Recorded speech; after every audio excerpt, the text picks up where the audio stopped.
Assalamualaikum warahmatullahi wabarakatuh. Jumpa lagi dengan aku Dika di segmen Kismis, kisah misteri. Kali ini aku ingin bawakan suatu kisah yang dikirimkan oleh teman kita, Mbak Yulia, di mana ada suatu tragedi yang menimpa Mbak Yulia dan keluarganya, yaitu ingin dijadikan tumbal pesugihan. Kisah ini terjadi di tahun 2009, di mana keluarga Mbak Yulia pada saat itu ingin dijadikan tumbal pesugihan oleh tetangganya sendiri. Sebelum mendengar kisahnya, alangkah baiknya persiapkan diri Anda masing-masing dengan doa dan keyakinan Anda, karena kisah ini bisa saja terjadi pada diri Anda semua. Kisah ini kita mulai. Kisah ini berawal di tahun 2009, di mana pada saat itu Ibu Mbak Yulia berencana pergi ke suatu pabrik penggilingan padi, di mana pabrik tersebut terkenal sangat angker dan begitu menyeramkan bagi warga sekitar. Di pabrik tersebut banyak sekali kejadian-kejadian janggal, baik itu kecelakaan kerja, penampakan makhluk halus, kesurupan, dan segala macam yang berbau dengan hal-hal mistis. Tibanya di pabrik tersebut, Ibu Mbak Yulia langsung membeli beras yang ada disediakan di sana. Namun siapa sangka, Ibu Mbak Yulia tanpa disengaja malah berbincang asik dengan sang pemilik pabrik. Setelah terjadi obrolan yang begitu menyenangkan pada hari itu, Ibu Mbak Yulia pun kembali ke rumahnya, dan semua masih terasa baik-baik saja pada saat itu. Beberapa hari kemudian, barulah muncul hal-hal aneh yang terjadi di keluarga Mbak Yulia. Berawal di suatu malam, di mana adik Mbak Yulia yang paling bungsu itu menangis.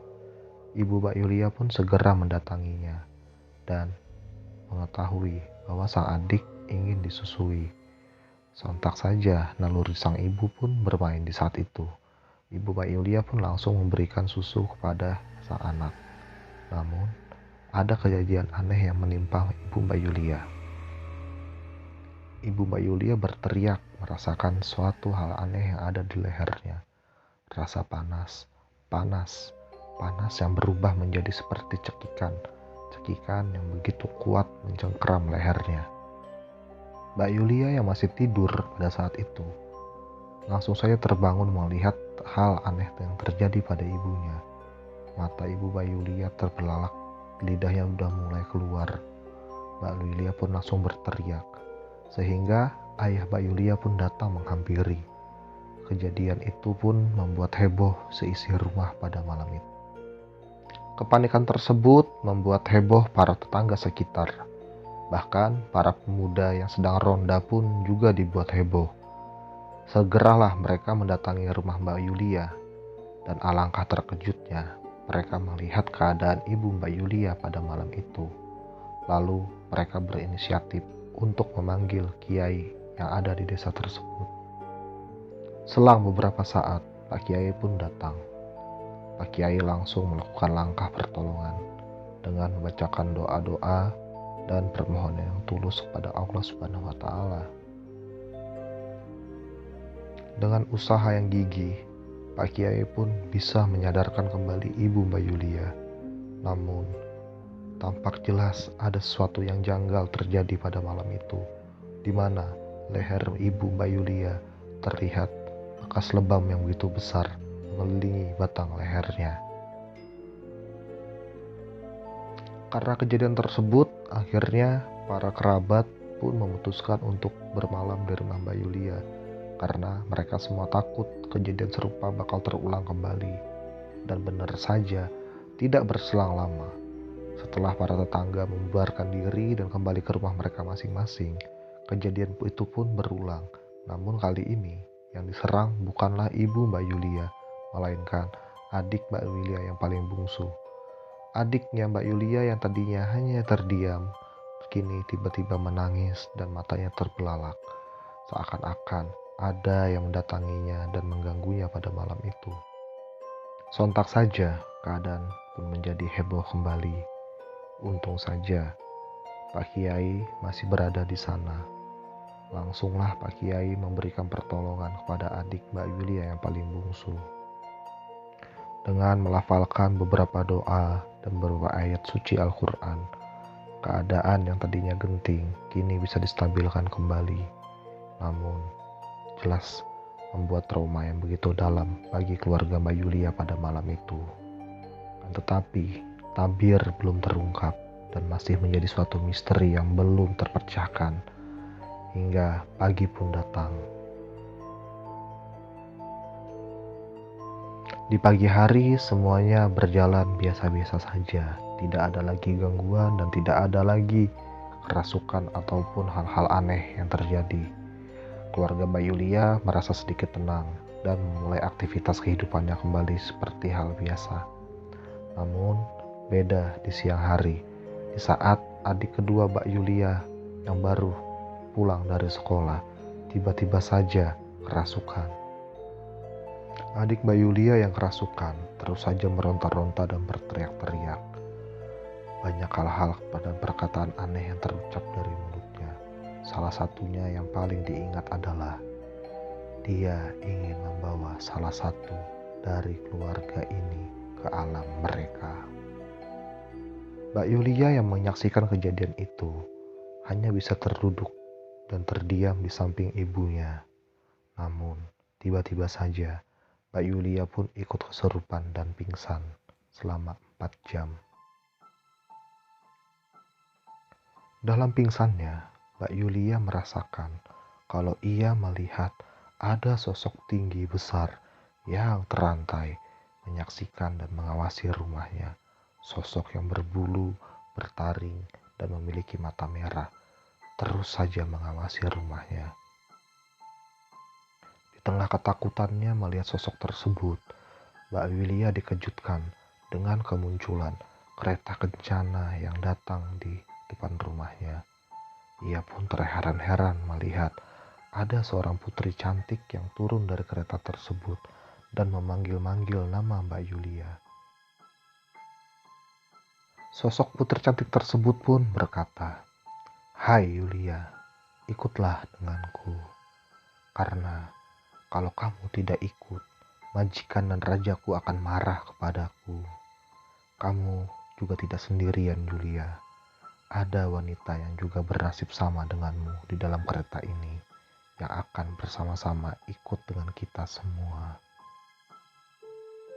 Yulia pun berusaha untuk menolak ajakan tersebut. Ia terus-terusan saja berteriak sekuat tenaganya. Namun tampaknya semua sia-sia, di mana tidak ada satupun yang mendengar teriakannya. Namun ia terus saja berusaha memberontak dan menolak ajakan dari putri cantik tersebut.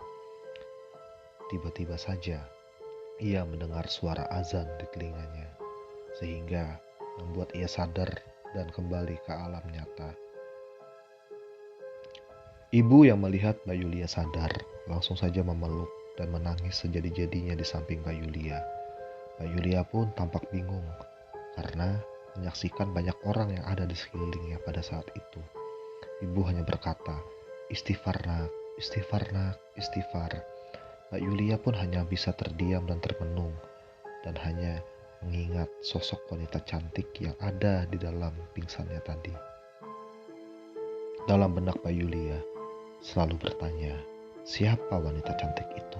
Siapa putri yang ada di kereta kencana itu? Dan apa yang ia mau? Kenapa ia datang mengganggu keluarga Mbak Yulia pada saat itu? Beberapa saat kemudian, ayah Mbak Yulia lagi yang kesurupan.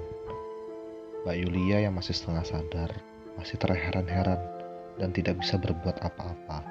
Ia hanya melihat ayah Mbak Yulia mengamuk dan berkelahi dengan beberapa orang ustadz, sehingga kejadian tambah kacau.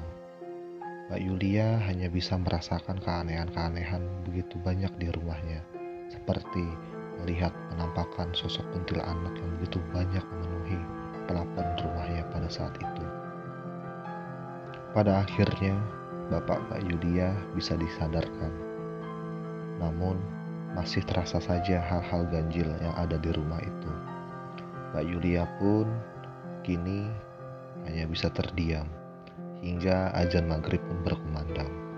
Pak Ustadz dan Bapak dan yang lainnya juga ikut sholat berjamaah pada saat itu untuk menetralisir keadaan yang ada di sana. Malam pun tiba, semuanya keadaan masih terasa kacau pada saat itu. Pak Ustadz pun segera menetralisir keadaan rumah dengan melakukan pagar gaib, dan terjadilah suatu perang batin antara Pak Ustadz dengan sosok-sosok yang ada di rumah tersebut. Hingga pada akhirnya Pak Ustadz berhasil untuk mengeluarkan mereka semua dari rumah dan membuat pagar gaib agar keluarga kami tetap damai. Mbak Yulia pun yang berusaha mengembalikan tenaganya kini terheran-heran karena seluruh tubuhnya terasa sakit. Dan begitu ia melihat keadaan tubuhnya, ia pun dikagetkan dengan begitu banyaknya bekas lebam yang ada di bagian tubuhnya. Entah dari mana itu semua, tapi Mbak Yulia hanya bisa merasakan sakit dari bekas-bekas lebam yang ada di tubuhnya. Selang beberapa hari setelah kejadian tersebut, Mbak Yulia dibawa ayahnya ke salah seorang abuya yang ada di Serang, Banten. Ia pun diruqyah di sana dengan dikelilingi oleh 40 orang santri yang membacakan ayat-ayat suci Al-Quran. Memang, di dalam tubuh Mbak Yulia masih saja ada keanehan-keanehan yang terjadi.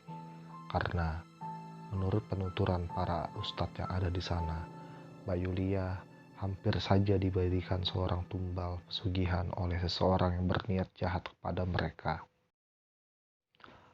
Setelah proses ruqyah selesai, alhamdulillah Mbak Yulia bisa normal kembali.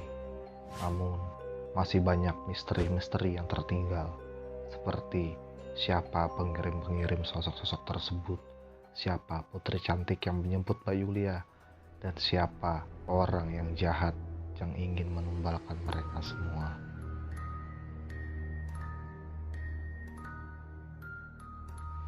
Bahkan, para tetangga pun sering bercerita kalau seringnya melihat sosok putri cantik berkereta kencana lalu lalang di rumah Mbak Yulia di malam Jumat.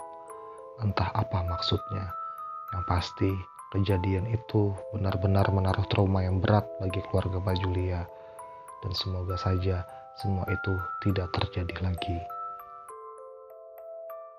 Demikianlah salah satu kisah pengalaman misteri yang dialami oleh teman kita, Mbak Yulia. Semoga keluarga Mbak Yulia selalu diberkahi dan diberikan keselamatan oleh Allah Subhanahu wa Ta'ala. Dan jika teman-teman semua suka akan cerita-cerita mistis, maka dukunglah channel ini agar bisa menampilkan kisah-kisah selanjutnya yang berbau dengan mistis. Sekian, terima kasih.